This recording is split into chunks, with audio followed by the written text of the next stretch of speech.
अगर आपने इस वीडियो पर क्लिक किया है तो इसका मतलब है कि आप बिहार की टेक्सटाइल इंडस्ट्री के बारे में गहराई से जानना चाहते हैं। आप जानना चाहते हैं कि बिहार में टेक्सटाइल इंडस्ट्री क्यों नहीं लग रही है, जबकि पूरा बिहार चाहता है कि यहाँ इंडस्ट्री आए। इंडस्ट्री आने से लोगों को रोजगार मिलेगा, बिहार की आर्थिक स्थिति मजबूत होगी और हमारा राज्य समृद्ध बन सकेगा।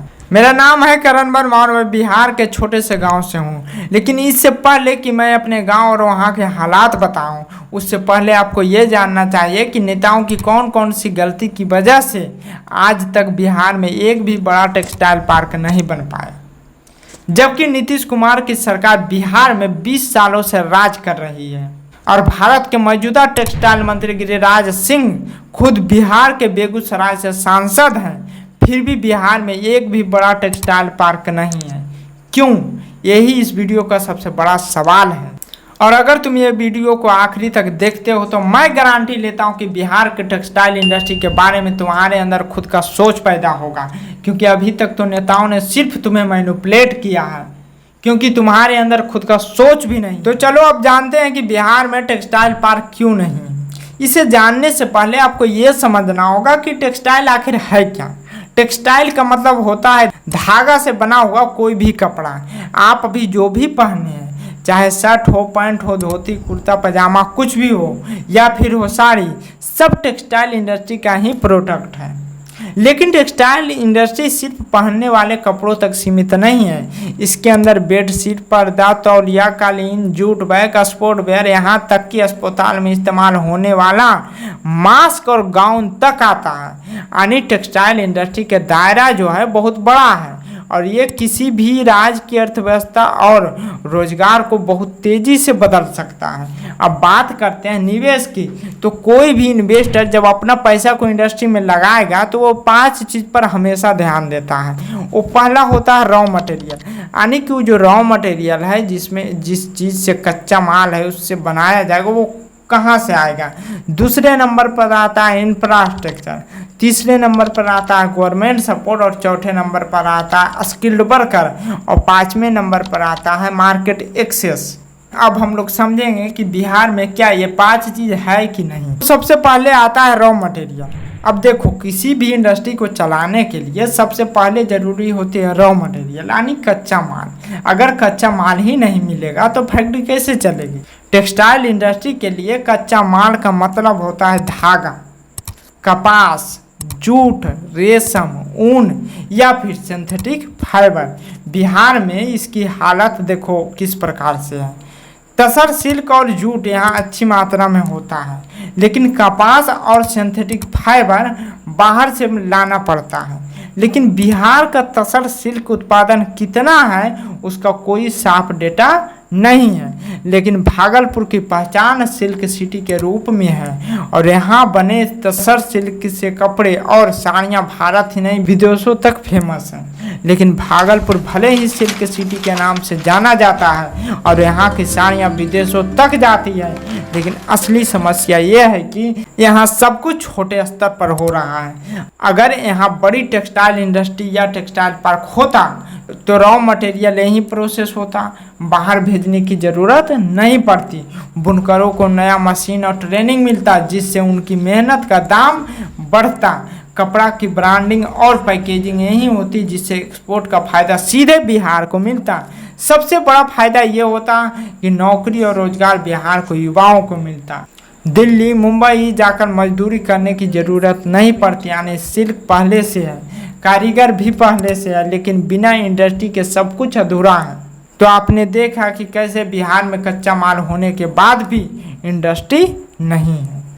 अब आते हैं दूसरे पॉइंट पर। देखो, कोई भी इन्वेस्टर सबसे पहले यही चेक करता है कि जगह कैसा है, वहाँ के इंफ्रास्ट्रक्चर कैसा है, सड़क कैसी है, बिजली मिलेगी या नहीं, पानी की सुविधा है या नहीं, और माल बनने के बाद ट्रांसपोर्ट करके मार्केट तक ले जाने की सिस्टम कैसी है। अब अगर बिहार की बात करें तो नेशनल हाईवे, कुछ एक्सप्रेसवे बना है, लेकिन कनेक्टिविटी अभी भी पहले से ज़्यादा बेहतर नहीं बन पाई है। बिजली भी पहले से सुधरा है, लेकिन इंडस्ट्री लेवल की लगातार बिजली सप्लाई अभी भी बिहार में बड़ी दिक्कत हो रही है। पानी तो बिहार में कमी नहीं है, लेकिन इंडस्ट्री यूज के लिए सही सिस्टम अभी भी नहीं बन पाया है। रेलवे नेटवर्क अच्छा है लेकिन लॉजिस्टिक की सुविधा उतनी स्ट्रॉन्ग नहीं बन पाई है। यानी सुधरा तो हुआ है लेकिन बड़े इन्वेस्टर के हिसाब से अभी भी बिहार का इंफ्रास्ट्रक्चर अधूरा है और यही वजह है कि यहाँ टेक्सटाइल पार्क खुलने की नाम नहीं ले रहा है और नीतीश कुमार इसे 20 सालों में भी सुधार नहीं पाए। अब चलते हैं तीसरे पॉइंट पर, गवर्नमेंट सपोर्ट। क्योंकि कोई भी इंडस्ट्री सिर्फ कच्चे माल और ढांचे से नहीं चलती है, उसके लिए सरकार की सपोर्ट सबसे बड़ा रोल निभाता है। सरकार अगर सही पॉलिसी बनाए, टैक्स में राहत दे, जमीन आसानी से उपलब्ध कराए और सस्ता लोन दिलाए तो कोई भी इन्वेस्टर तुरंत पैसा लगाने को तैयार हो जाता है। अब बिहार की सच्चाई ये है कि यहाँ सरकार टेक्सटाइल की बात तो करती है लेकिन अभी तक कोई बड़ा टेक्सटाइल पार्क नहीं बना। छोटा छोटा क्लस्टर और ट्रेनिंग सेंटर है लेकिन बड़े लेवल की प्लानिंग और एक्शन गायब है और यही वजह है कि कारीगर की मेहनत दिल्ली और सूरत और बेंगलुरु तक पहुंच जाती है लेकिन बिहार का नाम पीछे रह जाता है। यानी सरकार की नीतियां यहाँ है लेकिन ज़मीन पर उनका असर बहुत कम है। इसीलिए लोग कहते हैं बिना सरकारी सपोर्ट के कोई भी इंडस्ट्री बिहार में लंबे समय तक टिक नहीं सकती। अब आते हैं चौथे पॉइंट पर, स्किल्ड वर्कर। देखो बिहार के पास इसके मामले में सबसे बड़ा खजाना है। यहाँ का कारीगर कोई मामूली नहीं है, इनके हाथों में जादू है। भागलपुर की सिल्क, मधुबनी की पेंटिंग, गया नवादा के लोग सब अपने हुनर से पूरी दुनिया में नाम कमा चुके हैं। लेकिन असली दिक्कत ये है कि ये हुनर बिहार में यूज नहीं हो रहा है।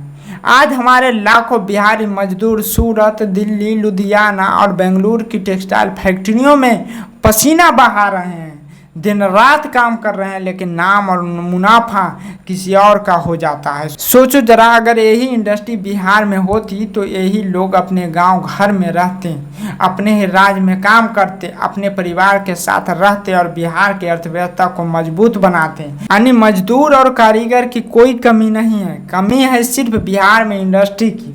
और जब तक ये नहीं बनेगी हमारा हुनर बाहर वालों के लिए ही काम करता रहेगा। अब बिहार के हालत देख लो, कारीगर, साड़ी, स्टॉल, कपड़ा सब यहाँ है लेकिन उन्हें सीधे मार्केट में पहुँचाने के लिए सिस्टम ही नहीं है। कोई बड़ा एक्सप्रेसवे हब नहीं है, ना ही ऐसा कोई नेटवर्क है जहाँ से उनका माल बाहर की मंडियों तक पहुँच सके।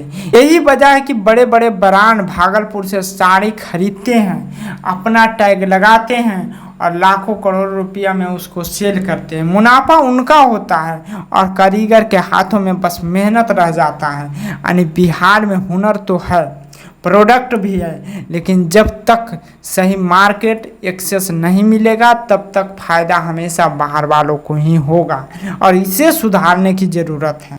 अब तुमने खुद देख लिया कि टेक्सटाइल इंडस्ट्री को चलाने के लिए 5 चीज़ चाहिए: रॉ मटेरियल, कच्चा माल, रॉ मटेरियल यानी कच्चा माल, infrastructure, government support, skilled worker and market access.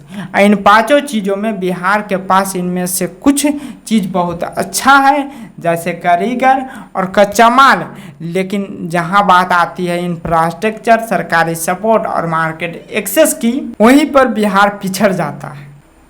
और यही वजह है कि आज भी यहाँ एक भी बड़ा टेक्सटाइल पार्क नहीं है। कारीगर की मेहनत बाहर वाले के लिए काम आ रही है और बिहार का नाम बस पीछे छूटता जा रहा है। अब सवाल ये है कि आखिर कब तक बिहार का हुनर दूसरों के लिए काम करता रहेगा? कब तक हमारे लोग रोजगारों के लिए बाहर भागते रहेंगे? और कब वो दिन आएगा जब साड़ी पर लिखा होगा मेड इन बिहार? तो अब फैसला तुम्हारे हाथों में है। बिहार का हुनर कब तक दूसरे के नाम पर बिकेगा?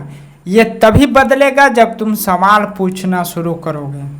और याद रखो, नेता तभी बदलेंगे जब तुम सवाल सही पूछोगे। इसीलिए चैनल को सब्सक्राइब करो, क्योंकि यहाँ मैं तुम्हें हर मुद्दे पर इतनी डिटेल नॉलेज दूंगा कि अगली बार जब कोई नेता सामने होगा तो तुम आंखों में आंख डाल करके सवाल पूछ पाओगे। वीडियो अच्छा लगा तो शेयर करो, ताकि और लोग भी समझ सकें कि किस प्रकार से बिहार की इंडस्ट्री को बर्बाद किया जा रहा है। बिहार की भविष्य सिर्फ नेताओं से नहीं बल्कि हमारे सोच और हमारी आवाज़ से बदलेगा। इसीलिए चैनल को सब्सक्राइब करो, वीडियो को लाइक करो। फिर मिलते हैं किसी बिहार की अगली मुद्दा के साथ। तब तक के लिए जय हिंद।